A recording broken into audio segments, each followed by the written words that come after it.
তারেক রহমানের জন্য তার নিরাপত্তা কিংবা তার থাকবার জন্য বাস তিনি কি মানে ঈদের আগেই আমরা তাকে পাচ্ছি কিনা বাংলাদেশে? তার সব মামলা যদি উঠে যায় আমাদের মামলার কি হবে? এটা তো নেতার একটা কোয়ালিটি। বিএনপি অনেকখানি লাভবান হতো যদি উনি খুব দ্রুত দেশে ফিরে আসেন। তারেক রহমানের সাথে 24 ঘন্টা এই ভার্চুয়াল জগতে যোগাযোগ রেখে এই 24-এর গণঅভ্যুত্থান তিনি সফল করেছিলেন।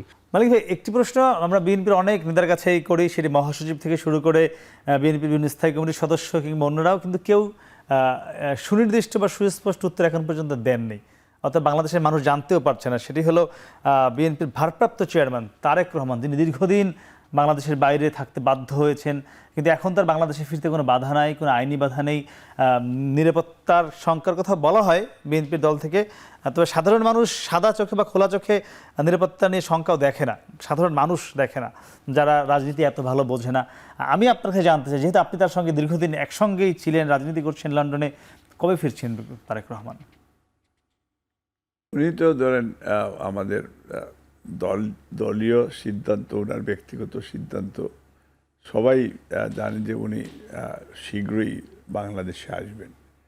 এর আগে যেটা ওনার এগেনস্টে যে মিথ্যা মামলাগুলি ছিল, এবং উনি বলেছিলেন যে আমি আইনি লড়াই করব, এই গভর্নমেন্টের আইনি লড়াই করছেন, গভর্নমেন্টে আবার এপিলও দিছে ওনার এই মামলার এগেনস্টে, এটা পেয়েছে। এমন বিষয়টা হলো যে উনি তো আরেকজন বাবাও, কারণ ওনার মেয়ে ওইখানে ব্যারিস্টারি করছে।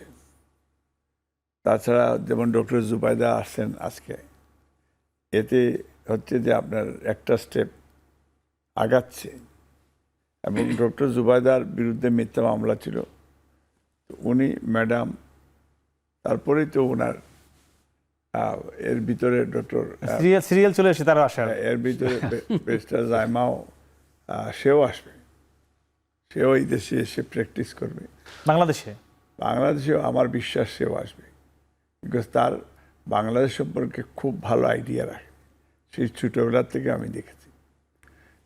আচ্ছা, আমরা কিন্তু জানি তারেক রহমানের জন্য তার নিরাপত্তা কিংবা তার থাকবার জন্য বাসা, তার একটি মানে পার্টির অফিস বা পলিটিক্যাল অফিসও অনেকটাই প্রস্তুত।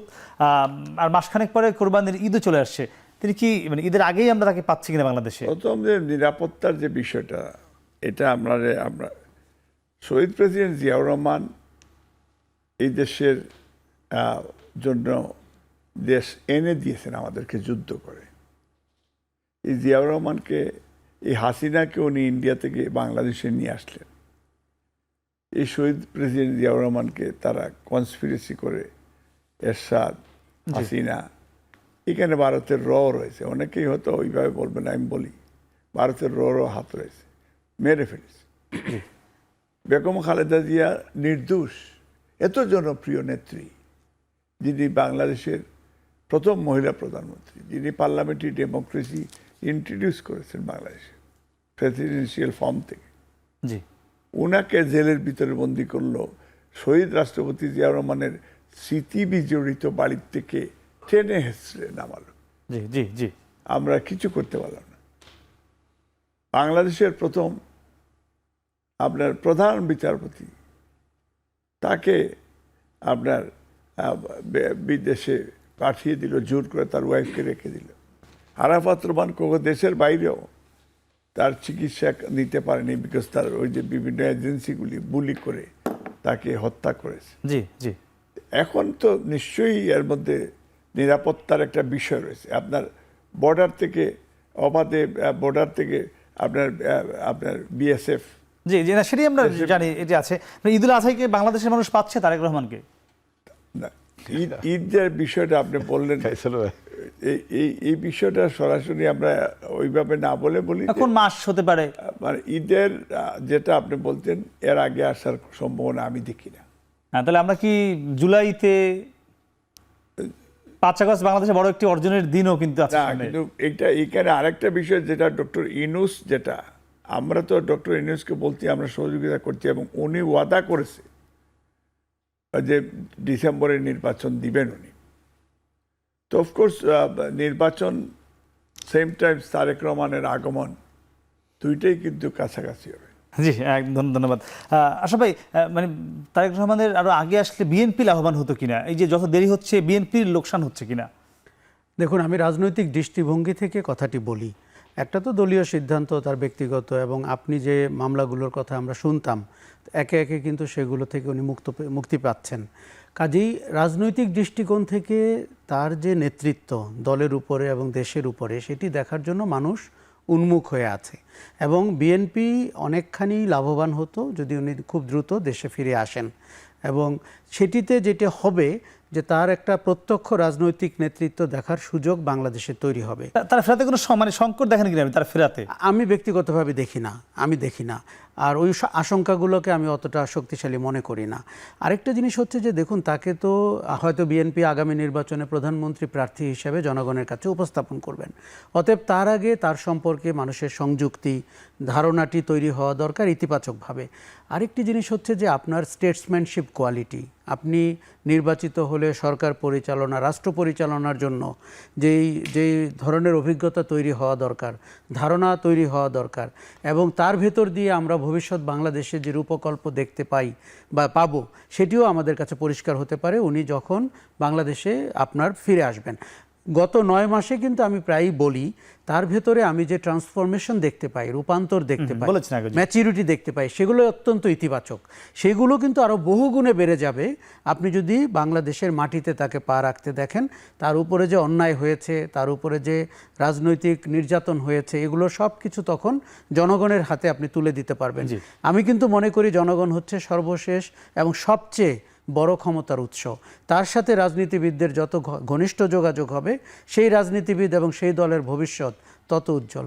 জি, হেলাল ভাই, আপনার কাছে একটু জানতে চাই আমরা শেষবারের মতো, সেটি হলো যে বিএনপির, আপনি যদিও বলেছেন যে বিএনপির পুরোপুরি চেইন অফ কমান্ড আছে, নিয়ন্ত্রণ আছে, মানে তারেক রহমানের ফেরার মধ্যে দিয়ে সেটি আরও বাড়বে কিনা, বিএনপিও লাভবান হবে কিনা? এইটা আমি বসে আছি এটা বলার জন্য। আপনার এই প্রশ্নটাকে আমি ক্রিটিক করতে চাই, এবং আমি মনে করি যে এই প্রশ্নটা একটা রাজনৈতিক ডিসকোর্স আছে আপনার এই প্রশ্নটার মধ্যে। দেখেন, রাজনীতিতে নেতার সাথে কর্মীর যে বন্ডেজ, এটা অনেক ইম্পর্টেন্ট। আমাদের দলের 29 লক্ষ মামলায় 60 লক্ষ নেতাকর্মী কিন্তু আপনার এই মামলায় জড়িত। আমরা অনেকে এখনো কনভিক্টেড, একটু দ্রুত বলেন। জি, আমরা এখনো কনভিক্টেড, তাই না? আমরা সবাই মামলা খেয়েছি, কনভিকশন হয়েছি তারেক রহমানের নেতৃত্বে। জি, তার নেতৃত্বে আন্দোলন করেছিলাম। তার সব মামলা যদি উঠে যায়, আমাদের মামলার কি হবে? এটা তো নেতার একটা কোয়ালিটি, যে আমার সমস্ত কর্মীকে যদি আমি তীরে ভেড়াতে না পারি, তিনি একা তীরে ভিড়ে যাবেন, এটা নেতৃত্ব? তিনি সেটা মিন করেন যে নেতা এবং কর্মীর যে বন্ডেজ। আর মনে রাখবেন যে we are living in a 2 different world, actual world and virtual world.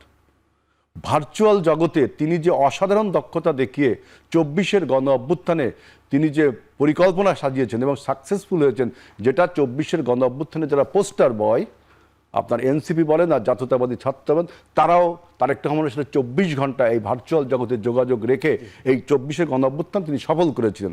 এবং পৃথিবীতে এর নজিরও আছে যে কমিউনিস্ট বিপ্লব, লেনিন শুধুমাত্র চিঠি লেখে কমিউনিস্ট বিপ্লব গড়েছেন, আপনাদের হোমেনি শুধু চিঠি লেখে ইসলামী বিপ্লব ঘটেছে ইরানে।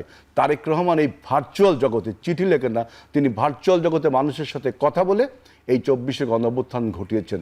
সুতরাং এই যে তিনি যে এখন বিদেশে অবস্থান করছেন, তার ফলে আমাদের দলের কি আপনি কোনো ক্ষতি বা দলের ভাইব্রেন্স নিয়ে আপনার কোনো প্রশ্ন আছে? আমাদের দল তো এগিয়েই চলেছে, আমরা তো কোনো আরো বাড়তো কিনা দেশে আসলে, এটা একটা পলিটিক্যাল কোশ্চেন। তো আমি বললাম যে বাড়বে কি বাড়বে না আপনার দৃষ্টিতে আর একজন রাজনীতিবিদের দৃষ্টিতে সম্পূর্ণ ডিফারেন্ট। এটা আমাদের পার্টি রাইট সময় রাইট ডিসিশন নেবে, কারণ আমাদের পার্টিতে এখন ভার্চুয়াল জগতে, পৃথিবীতেই চলছে ভার্চুয়াল জগতে, এবং তিনি তো সাফল্য দেখিয়েছেন ভার্চুয়াল জগতে এই 24-এর গণ অভ্যুত্থান। এবং যখন ভার্চুয়াল জগৎ ছিল না, অ্যাকচুয়াল জগৎ ছিল সেই লেনিন কমিউনিস্ট যুগে, তখন তারা দেখিয়েছে, আর তারেক রহমান এই ভার্চুয়াল জগতে দেখিয়েছেন। সুতরাং এই প্রশ্নটা আমার কাছে মনে হয় অবান্তর। অবশ্যই তিনি সময় মতো তিনি দেশে ফিরবেন। এবং এই নেতাকর্মী যেটা বললাম, এত নেতাকর্মীর মামলা সব কিন্তু আপনি এখন উইথড্র করতে মামলা খুব শীঘ্রই উইথড্র হবে, আমরা বিভিন্ন দেখছি হোক, আবার 60 লাখ কর্মীর মামলা উইথড্র হোক। আপনাকে অসংখ্য ধন্যবাদ। দর্শক, আমরা কথা বলছিলাম তিনজন অতিথির সঙ্গে।